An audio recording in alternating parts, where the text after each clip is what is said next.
Good evening, and welcome to our series, War+Lovers, Making the Musical. This present television series, Making the Musical, is actually a companion program to my live stage show called War+Lovers equals Why. The live stage show is a love story set during the Vietnam War. The live play is semi-autobiographical, based on my experiences as a young kid growing up in the 60s, and research I've done on the Vietnam War. So this present television series is all about the various machinations that go into developing an original Broadway play from the ground up.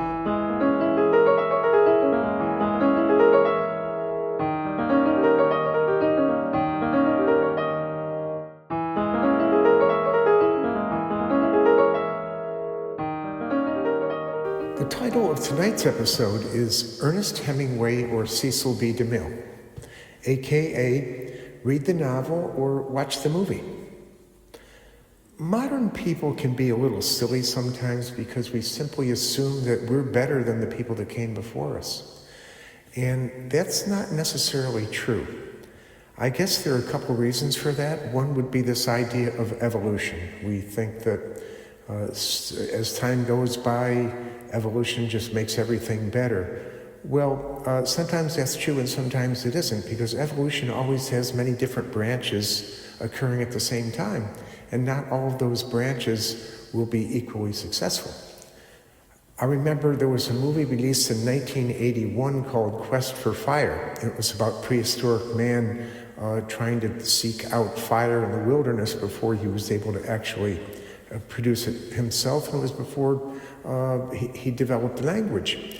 And I was fortunate to work with an actor who was in the movie, and he told me that one of the main themes of the movie was this idea that different stages of evolution were occurring at the same time, and not all those lines ended up being successful.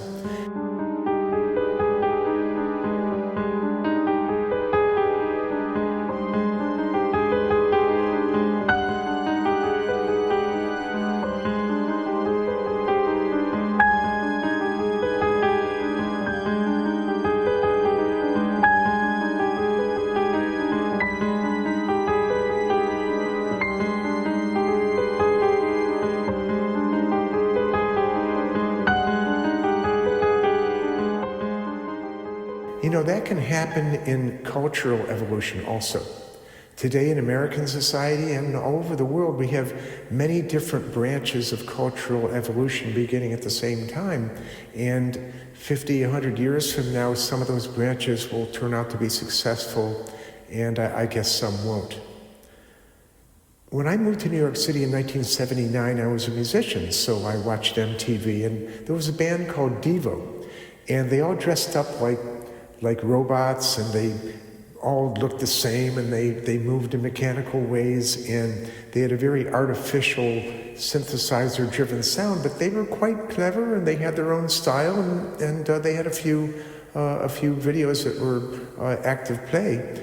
And I saw them in an interview once, and they said, Devo stands for de-evolution, because we're evolving, but we're evolving backwards. And that was really the first time that I was introduced to that word and that concept of evolving in maybe not such a great way. At what point did America become so divided? After World War II, we were all together, but then came Vietnam. Let me tell you a story about the time the people of Camelot began to fight among themselves. One piano, two lovers, 3 armies, 1 Vietnam.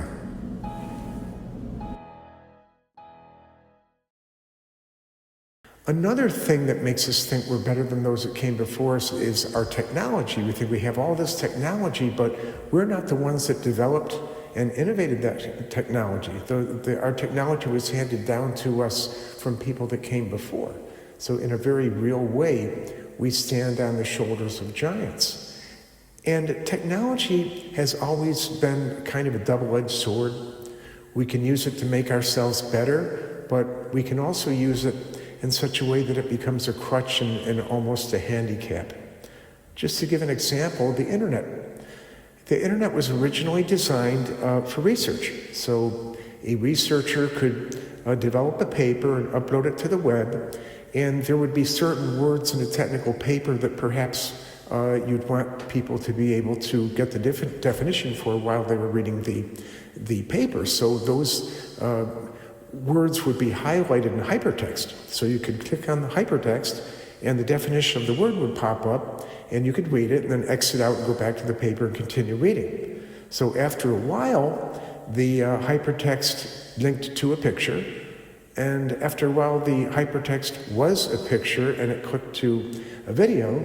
Then after a while you had animation jumping in on whatever you were reading without even it being called for, and it didn't take too long before the advertisers got involved. And I would say today on the internet, it must be more than 50-60% are either advertising or some kind of clickbait thing that is just going to draw you away from what you originally were trying to do. So the internet is something that we can use to make our lives better and more wholesome. And it's also something full of rabbit holes that if we fall down there, maybe we're taken to places that aren't so wholesome and don't make the world a better place.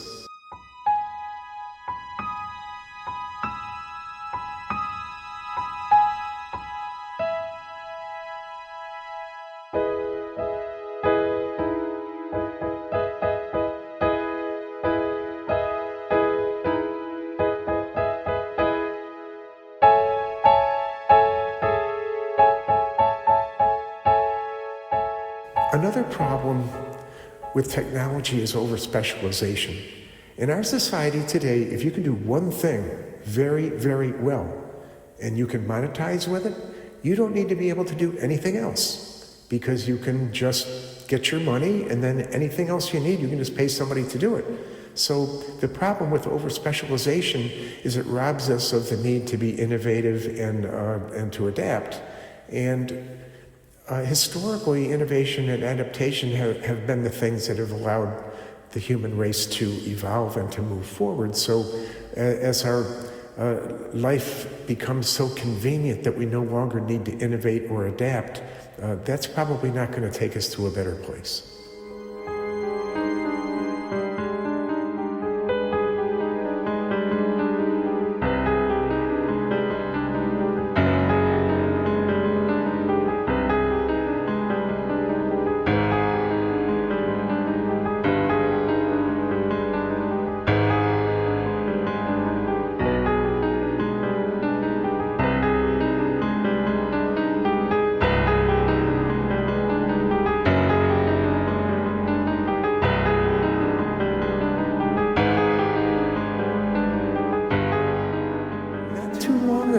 was reading an article about honeybees, because there's been a lot of research done on bees, because there are a couple of different kinds of bees. Some are very, very highly specialized, and some are a multitask.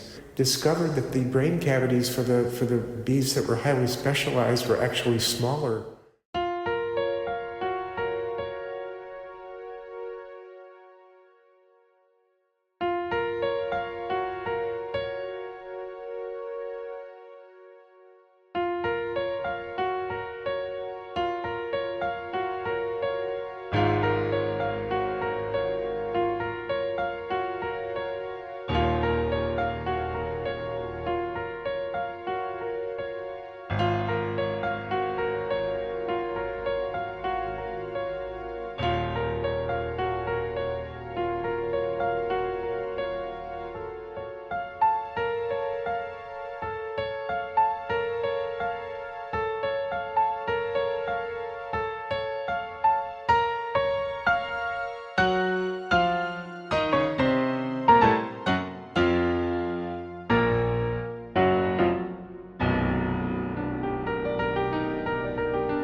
In the history of technology's impact on culture, there have always been milestones and turning points, and I was actually a witness to one of those.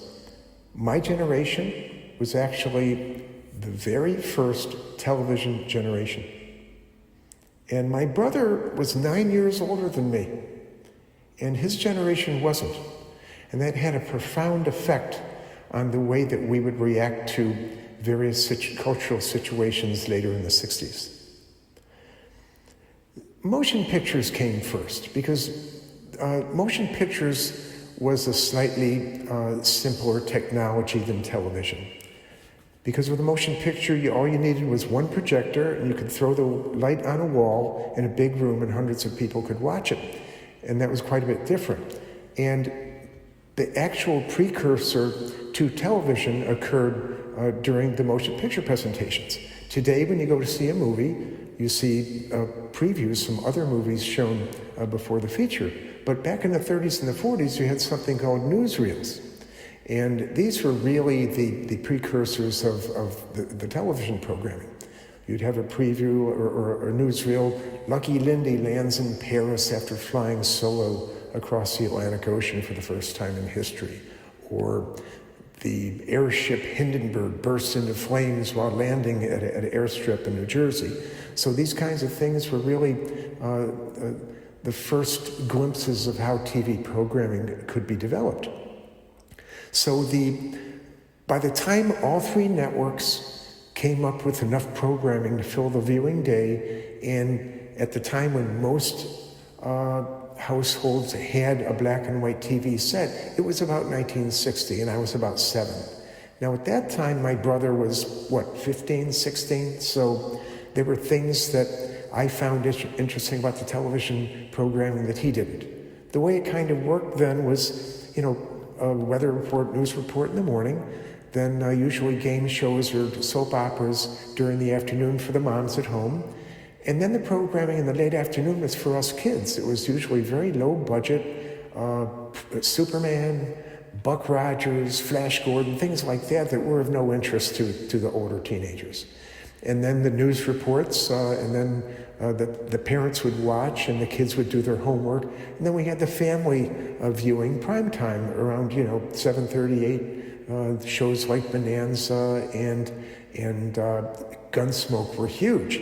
And then it was even worse on the weekends, because then you'd have cartoons all in the morning on Saturday. Then in the afternoon, if there wasn't a sporting event, you'd have these silly movies like Frankenstein and the Mummy and the Giant Claw and Wolfman and all these things that the young kids loved, but the older kids just weren't interested in. So that the net result of all this was that my brother was more literate than I am, and his generation was more literate than my generation.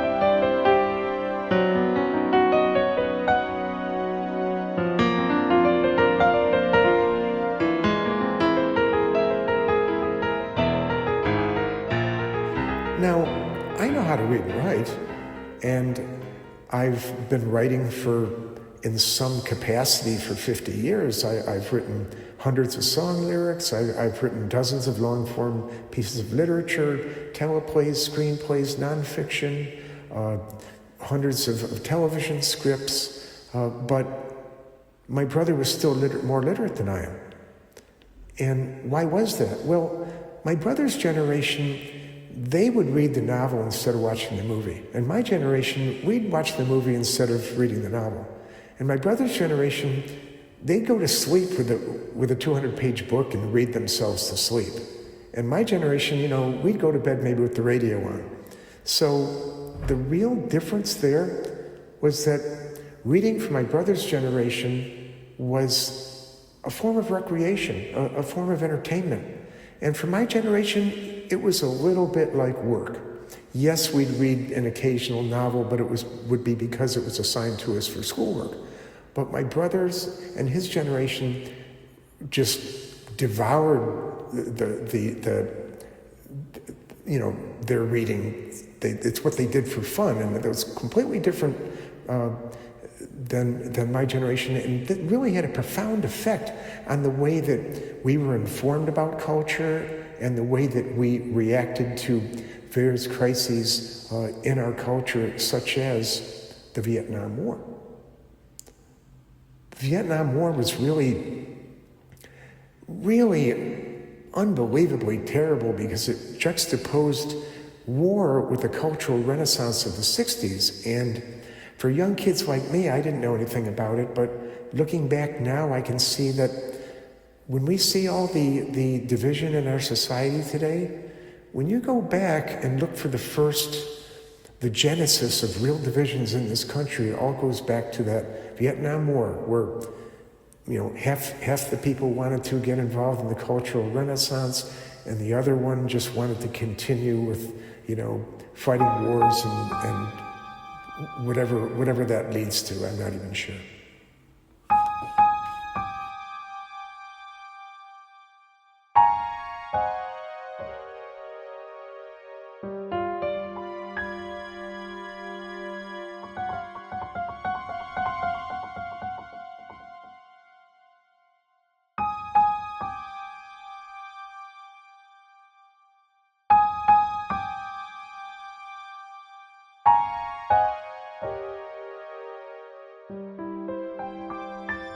When I was 40, I started doing research. I started taking it very seriously, and it didn't take me back to 68, and my research didn't take me back to 65, and it didn't just take me back to 54, and it didn't just take me back to 46 or 40, or it took me all the way back to the Chinese dynasties of antiquity. It took me all the way back to the Han Dynasty, Tang Dynasty, Song Dynasty. But I guess the real legacy of Vietnam is the way it divided us. And that's something that we still see today, and it's something that I'm just trying to address, because if we don't understand why we made a mistake, we're going to turn around and do it over and over and over. I guess this all brings us back to the premise of tonight's episode. I guess the reason there's so much misinformation and miscommunication today is because modern man is becoming less literate. Modern people don't read.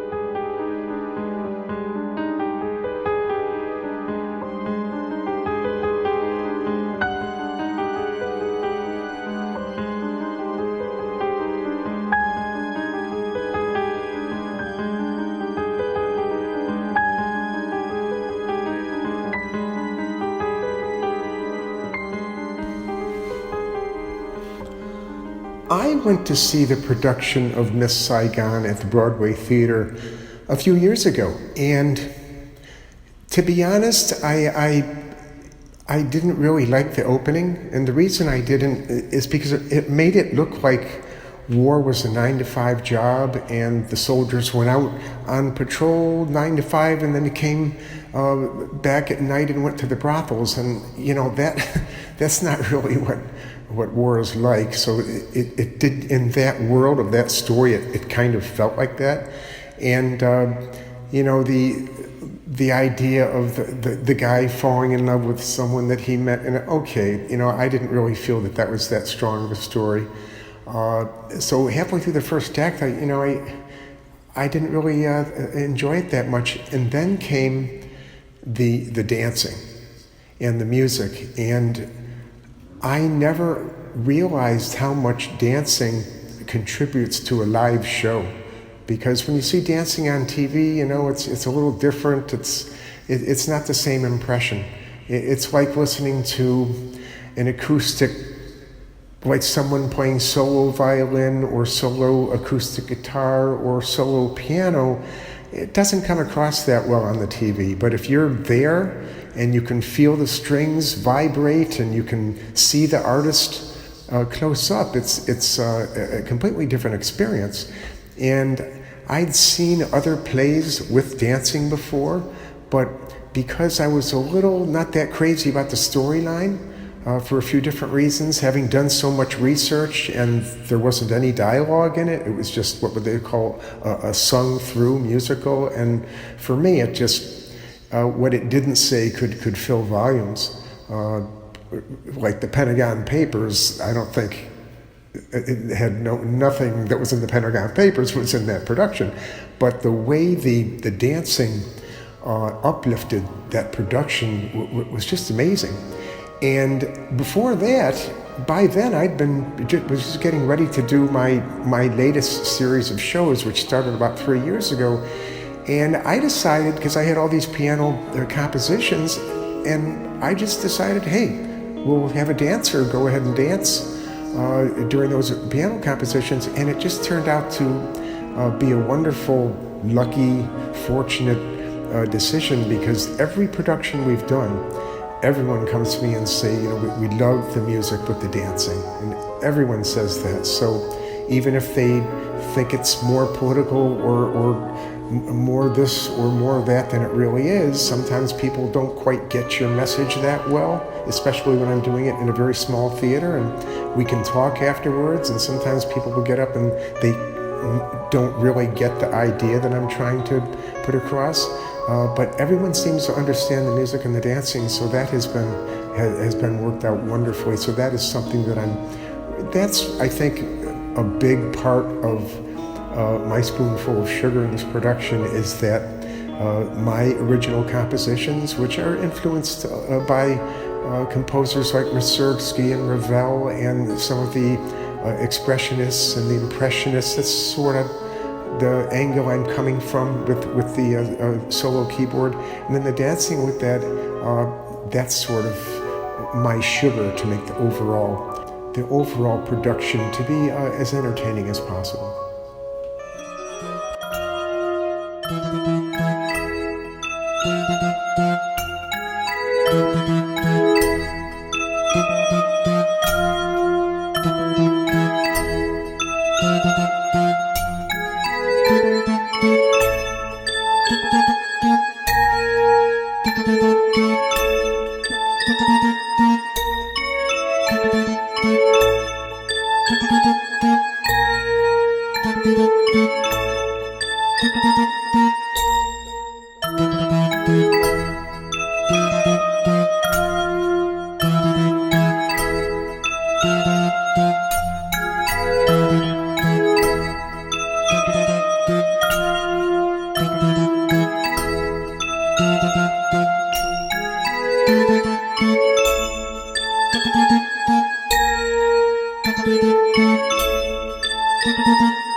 Thank you.